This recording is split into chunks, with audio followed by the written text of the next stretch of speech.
afternoon at 4:30. The film Koyaanisqatsi that some public television stations are presenting this evening will not be shown tonight on Channel 9. KQED will present Koyaanisqatsi, and we've scheduled it in May. We'll let you know the precise date in the next few weeks.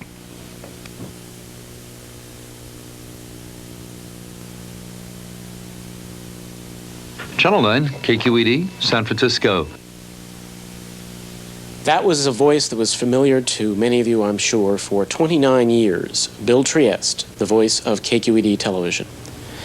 Bill died on December the 16th, 1984. And tonight, we honor him.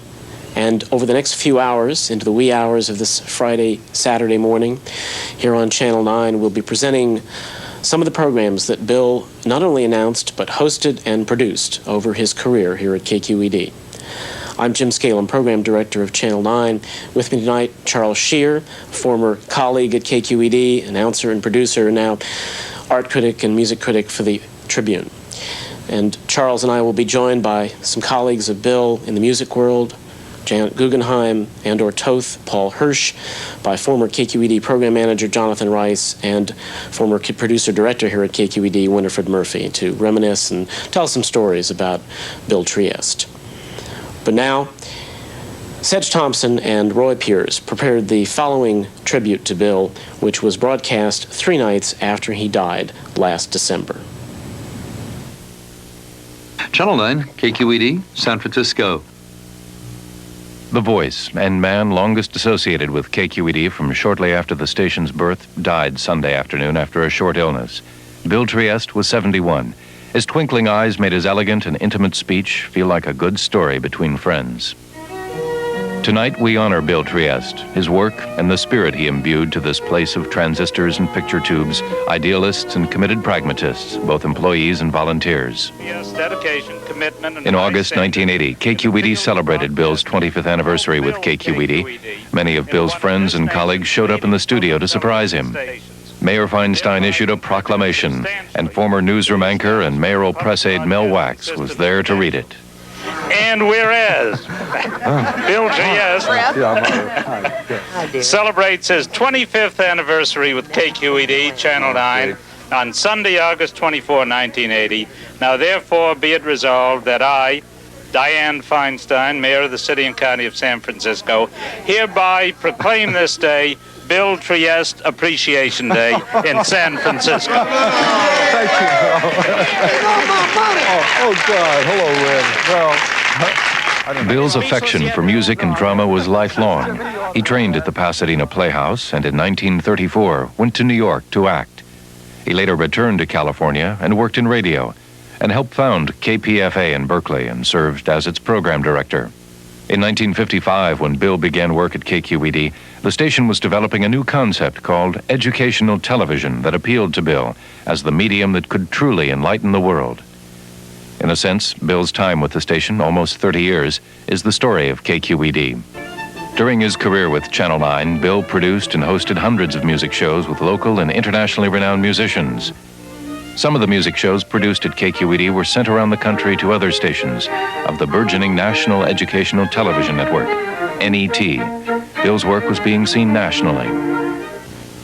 Many of these shows were done live in the studios, and one of these early black and white productions was this one with the Alma Trio from 1964.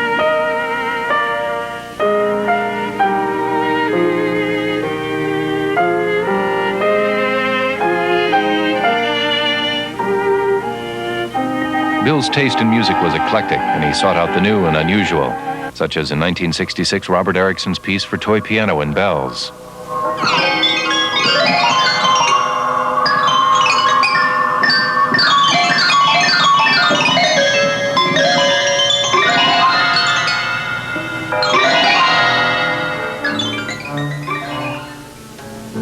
On Chamber Music tonight, the bass band, Donald Prell, Leonard Lasher, Michael Burr, in a program of music for 3 double basses. Tonight's program is being simulcast in stereophonic sound on KQED-FM. So if you have FM stereo, may I suggest that right now you tune it to 88.5. Then place a speaker on each side of your television set and turn the sound on your television off. Of course, if you're listening to KQED-FM right now, I suggest you keep on listening, but turn your television set on to Channel 9. Incidentally, this is something new for us to be doing here. We'd like very much to know how it looks and particularly how it sounds to you. Any comments should be addressed to KQED San Francisco. Now to start tonight's program, a piece written by Don Ellis for his big band, played now, of course, by 3 double basses. It's called Upstart.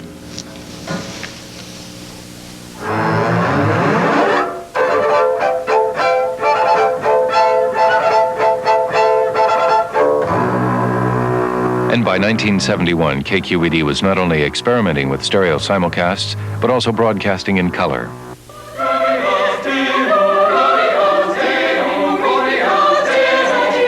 Bill's music shows gave many directors their big break and earliest experience. He was known for his conscientious effort to guide young directors and was sought out by them as a trusted mentor. In the late 60s, KQED acquired color equipment that could go on the road, and Bill Triest took us there to the first color remote broadcast from St. Bartholomew's in San Mateo with the Berkeley Chamber Singers in December of 1967.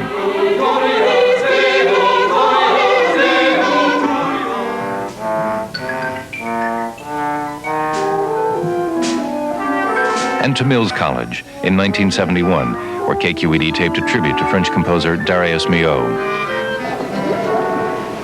Bill narrated short subjects in films and documentaries, including the 1983 Hardy Jones production, Return of the Great Whales. Resonated through all the oceans of the world.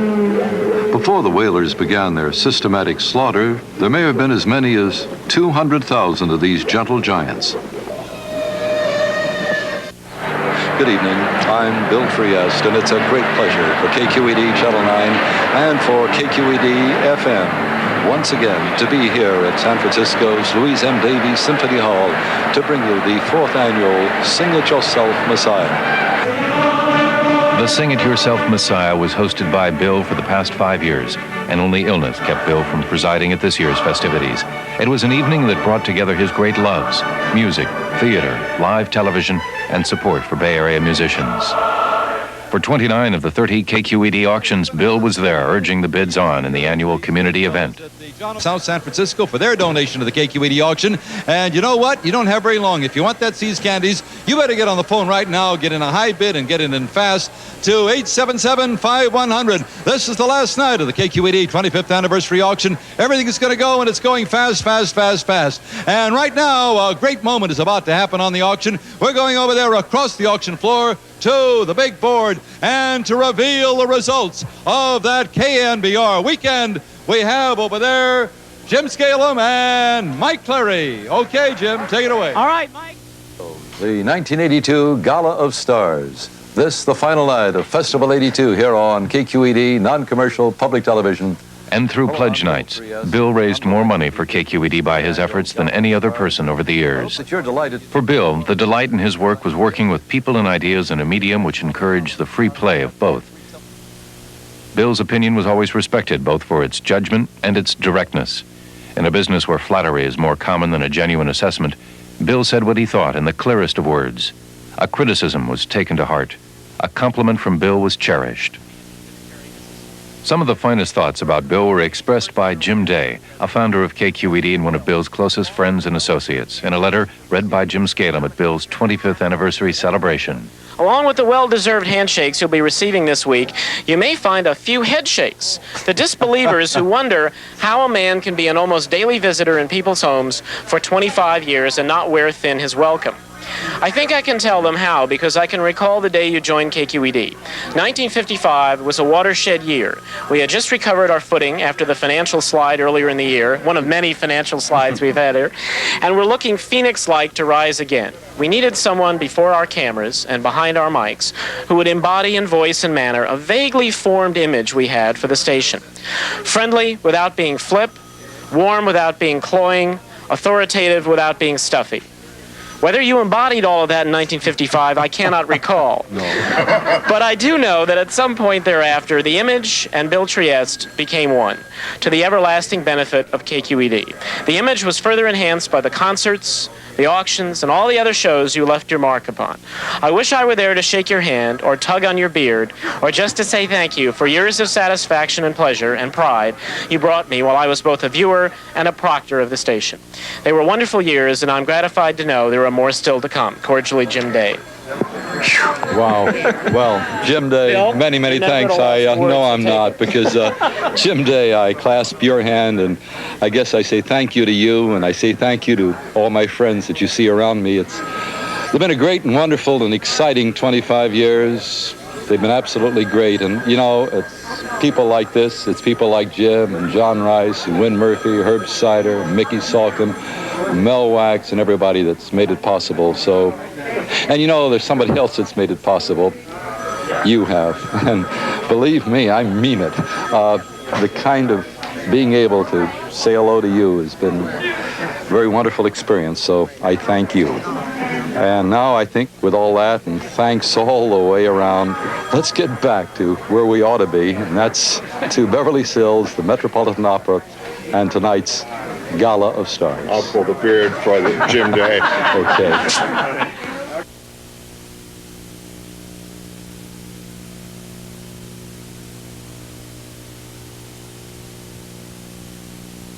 What you've just seen was first broadcast here on Channel 9 on Wednesday evening, December the 19th, 3 days after the death of Bill Triest.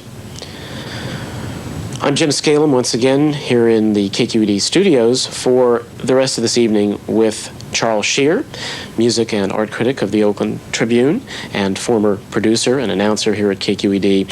And we're also joined by Janet Guggenheim, a Bay Area musician who appeared on many programs that Bill Triest produced here at KQED. In fact, the first program that we're going to show this evening in just a few minutes features Janet Guggenheim and Stuart Canin in a chamber music concert of Mozart and Bartok. And we'll have some other programming to come tonight that we'll let you know about. But Charles Shere, tell us how you first became acquainted with Bill Triest.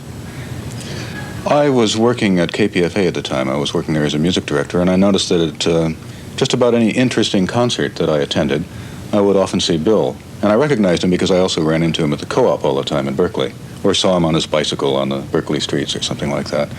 And one day when I was not interested in staying at KPFA much longer, Bill asked me to come over here for a possibility of working here, you know, for an interview and a test and that sort of thing. And I did. And little did I know that I would be working, well, quite intimately with Bill for the next 6 or 7 years. Do you feel that you learned a lot of things from Bill? Yeah, I certainly did. In fact, I was just thinking about that earlier today. I've been thinking about Bill, obviously, as most of us have, a great deal since he died. And the last 2 or 3 months have been a kind of a time for introspection. Not all of it has been pessimistic or sad, but in fact, some of it has been quite interesting. For example, I got to thinking that undoubtedly I would have stayed much more closely connected with music and music production if it had not been for Bill. Competing with Bill here at KQED would have been absolutely impossible, and we both knew it very quickly. And I'm sure that I moved away from Bill's influence and from imitating Bill very quickly after I got here.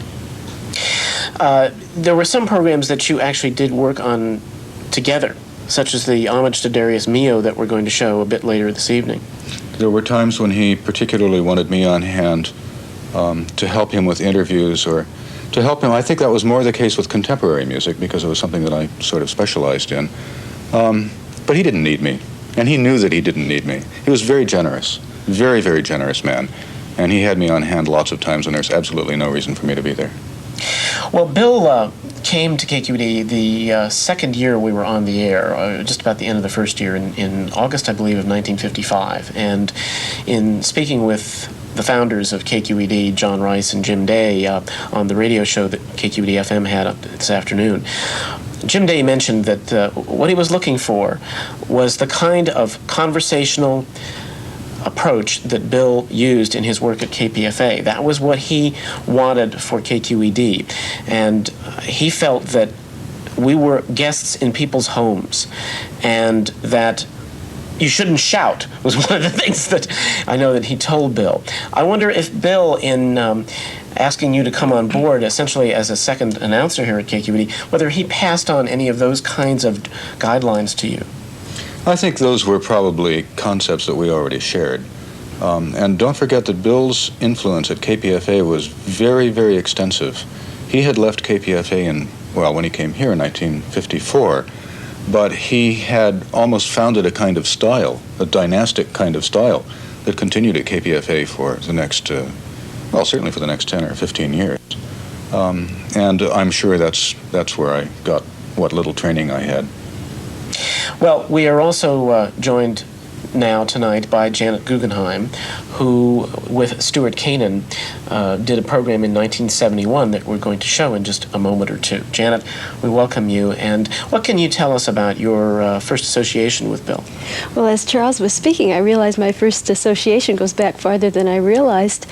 I thought that perhaps I had met Bill through my parents, who had a music store in Oakland, and I realized now that it was earlier than that, probably through KPFA as well. I feel like I've known Bill forever, and I had just merged into knowing him. I can't remember a specific time having met him. You played concerts at KPFA, yes, of course. Surely. Not when Bill was there, though, surely. It's quite possible, yes, in Really? the 50s, yes. Bill started a strong tradition of live music programming when he was at KPFA, and I think that he just dragged it right over here to KQED. And I would guess that he was one of the people who really made it perfectly clear that live music and chamber music was a viable television, a source of television programming. Yeah, and of course there were many programs that we cannot show because they were done before the advent of videotape. They were done live and not recorded, and are out there. Some of the best, too. Right, and today public television has changed, and we do have operas, and we do have symphony concerts, and not only locally from the San Francisco Symphony and the San Francisco Opera, but from around the country. But you know, Sedge Thomson has started a program on KQED Radio on Sunday mornings at 9:30 called Breakfast Jam, in which musicians come to our radio station down the hall here and perform out in the hallway, as he calls it, Studio J. And I was thinking that is sort of, the cycle has come full circle. Mm-hmm. And KQED, at least as an institution, is once again working with Bay Area musicians. Mm-hmm. Janet, what do you recall about doing a television program with Bill? How did that happen? What was the process involved? I remember Bill always being encouraging. You know, I think he was one of the early people, like you said, to bring live music to the studio. So naturally for the performers, it was a first as well. And Bill always put the musicians at ease, and he always had a very genuine interest in us. He was a real music friend.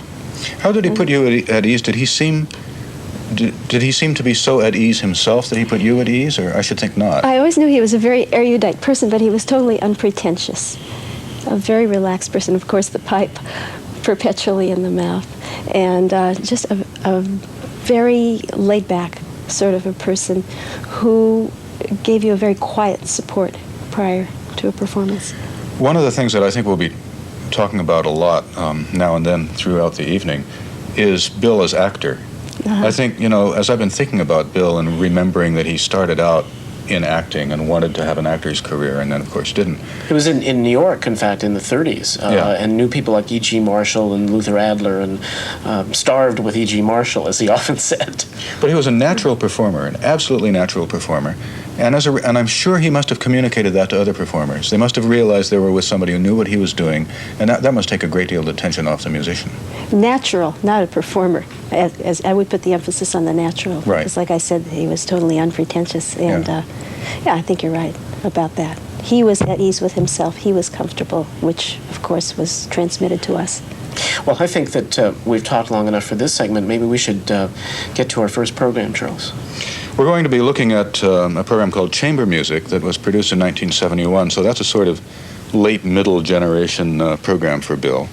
And it marked one of the steps in the history of technology here at KQED. You'll hear Bill refer to the fact that it's simulcast with KQED-FM, but don't go to your radio and try out the simulcast, because tonight, in fact, it will not be simulcast.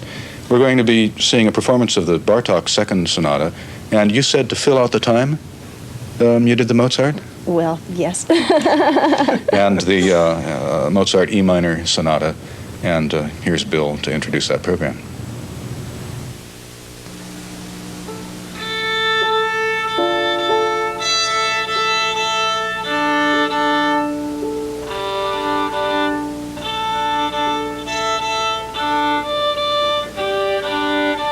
Tonight's program, played by Stuart Canin and Janet Goodman Guggenheim, consists of sonatas by Mozart and by Bela Bartok. The program is being simulcast in stereophonic sound on KQED-FM. So if you have FM stereo, I suggest you tune it to 88.5, place a speaker on either side of your television, and of course leave your television set on Channel 9. Afterwards, we'd be most interested in knowing how you enjoyed the program. We begin with the Sonata in E minor by Mozart. It's his Köchel 304, and there are two movements.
That was Mozart's Sonata in E minor, his Köchel 304. Stuart Canin was concertmaster of the San Francisco Symphony Orchestra. He began his career in New York, where in 1960 he won the Handel Medal, which is that city's highest cultural award. The previous year he'd won first prize in the International Paganini Violin Competition in Italy. He's been soloist with major orchestras in the United States and in Europe, and has concertized extensively both here and abroad in solo recital and in chamber ensemble. He teaches at the San Francisco Conservatory of Music and also at Stanford University. By the way, his instrument is a 1699 Stradivarius, the Saint-Vallier. Janet Goodman Guggenheim studied at Juilliard with Rosina Levine. She's played extensively throughout the Bay Area and elsewhere, both in recital and with chamber ensemble. Bartok's two sonatas for violin and piano were composed between 1921 and 1923. The second sonata is rhapsodic. In it, Bartok gives free rein to his melodic imagination, to his feeling for strong contrasts of rhythm, of timbre, and of register. The sonata is in 2 movements. They are played without pause.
That was Béla Bartok's second sonata for violin and piano, played by Stuart Canin Janet Guggenheim. Our program began with Mozart's Sonata in E minor. Next week, the Aeolian Trio in a program first seen last January. The program includes the Debussy Sonata for flute, viola, and harp.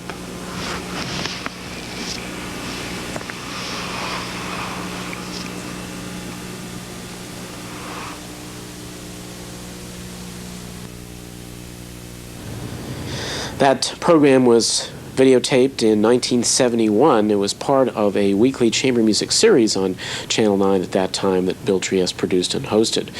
And it was the lead program in this special evening of remembrances by his friends and programs that Bill Triest produced and hosted during his 29 years here at KQED. As you know, Bill died on December 16th of 1984, and today, March 1st, 1985, would have been Bill's 72nd birthday. And I'm Jim Scalem, Program Director of Channel 9, once again with Tribune art and music critic Charles Shere. And Charles, Janet Guggenheim will be appearing in the flesh, in the present soon. She'll be playing a concert a week from Sunday afternoon on the 10th with the Museum Soloists Ensemble at the California Palace of the Legion of Honor. And Stu Canin will be on hand, too, I think. They'll be playing music by Prokofiev, Beethoven, and Schumann. And Canin, those of you who are wondering about him, might like to know, is doing very well indeed in Los Angeles, playing lots of chamber music, which is where I think he really ought to be playing all the time, as well as being concertmaster for 20th Century Fox Orchestra. We're going to be showing a program called An Homage to Darius Mihaud in a few minutes, which was done at Mills College in 1971. And later tonight we'll be showing a concert by the Alma Trio from the early 60s, another early 60s concert by the Agemian Sisters, and a piece that Bill did out at Fort Point with some trumpets, and Robert Erikson's piece for toy piano and bells. Those are some of the programs you'll be seeing the rest of this evening. We welcome now one of the co-founders of KQED Television, Jonathan Rice, who was program manager of KQED for roughly its first 25 years of existence and has always been father to all of us here at KQED, including Bill, even though Bill was 3 years older than you, right, John? Yeah, well, Bill, I like to call it upper middle age, but Bill and I crept into upper middle age together, and I always was furious that he had so much hair, being almost 3 years older, 3 years short a week older than me, and I kept accusing him that it wasn't fair, but he didn't do anything about it. Well, I think that actually Bill's wonderful white hair and beard that he had in the later years really became a wonderful visual signature for Bill. And as we all know, he was seen with that hair streaming out in the wind as he motored across the Bay Bridge in his Willis Jeep. You know, that Jeep, I believe that Bill bought that back in 1960. Yeah, I can't think of him without thinking of that Jeep. No. And there were several times when, because of our shifts and the way we worked, we would be driving across the bridge at the same time. I always gave it wide berth. Well, you know, Doris Nordby, who was John's assistant for many years, tells a story about how Bill was stopped on the bridge one day, I think, for speeding or something like that. Well, maybe not, because actually what the policeman told him is that people got so interested in this Jeep that they would tend to follow him, and it caused a little bit of a traffic snarl. But we mentioned earlier, John, that Bill came a few months after you and Jim put the station on, which was 1954, and Jim was looking for that sound, the sound that he heard Bill do on KPFA. Yes, I'd come from commercial television, and I guess I thought I didn't want the March of Time, but I thought we were going to have an announcer announce. And it delighted me, though, when Jim suggested that we converse with the audience, and we always did. One thing, I used to write a lot of copy, or other people, or when it was very detailed stuff we needed, and never exhort an audience, do this now, next you will watch, or anything of this. And Bill simply conversed as we always told our talent to. Nobody's talking to a group, you're talking to one person. And that was Bill's lesson to us more than ours to anyone else. And yet, although he didn't exhort the audience, he had a way of guiding the audience from one program to the next, sometimes getting across very abrupt transitions that would leave anybody else in the lurch. Bill was spectacular. I remember a time we went from a tragic Hitler Germany episode, something in the way of documentary, to something very light. And, I said, it's going to be a problem. He said, don't worry, I'll handle it. And he went from serious to, it worked. I mean, it wasn't an affront to the audience. It wasn't an affront to the eye or the ear, simply because of Bill's attitude and Bill's voice modulation and Bill's words. Of course, there were many times in live television when Bill had to fill and extemporate because something was about to happen that wasn't happening. There was some disaster in the videotape room, and he had to talk for many minutes. Well, in live television or in the announce booths, I mean, if we were doing remotes and the remote didn't start, I remember once what was the United Nations, and I think we were doing the opening of the United Nations, and we weren't set up for this sort of thing at all. I think Bill had to talk for 30 or 40 minutes, and I was out there saying, I'm sorry, and Bill talked. Was about many things very indecisive, but about his words and about talking, he was superb, and it wasn't awful. And standard joke in my days was, Jimmy, if your show doesn't come in, you're going to have to out and do bird calls. Well, Bill never did bird calls. He just had something to say that he thought the audience would want to hear and that they seemed to want to hear.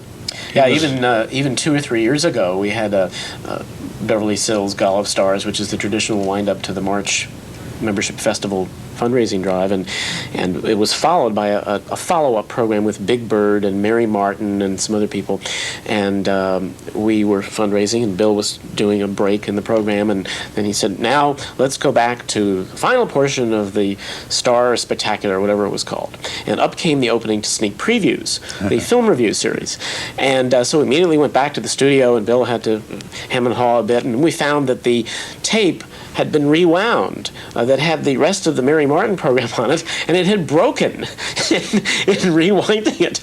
So Vaughn Kilgore, back in the videotape room, had to patch this tape together, get it back on, and I think Bill, being it was close to midnight, he really sort of felt we should just go to Sneak Previews.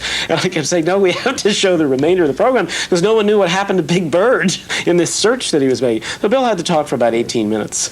Jim, something else that we can't forget is Bill's conscience, which many times was the conscience of the station. Sometimes he was, I thought, too harsh with me with what I was trying to do. But in the little piece you ran from his 25th anniversary, when he was being overwhelmed with all of us paying tribute, he didn't forget the audience, and he felt very good about himself, and he gave credit where he felt it always went to KQED's audience and members in his closing statement.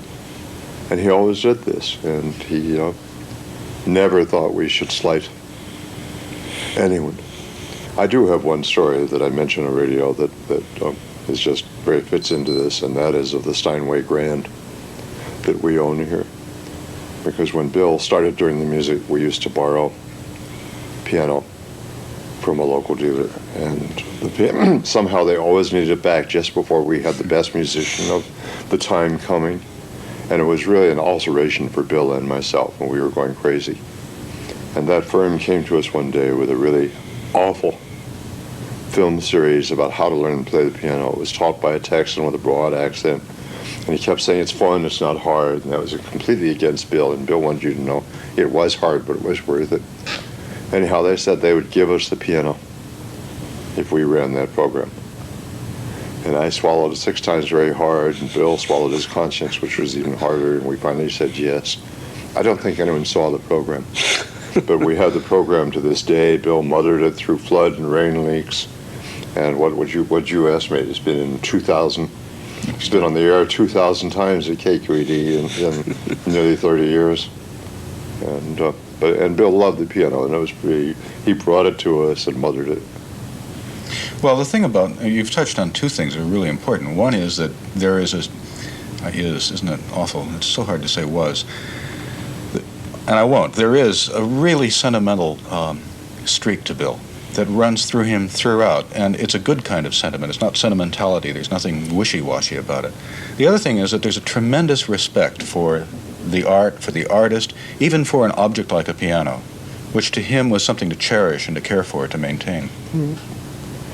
Well, I think in the early days, even when we were doing jazz with Ralph Gleason, and jazz wasn't Bill's first choice, he helped KQED to get an attitude. All of the top jazz groups were willing and happy to appear on KQED because we treated them as musicians, as artists.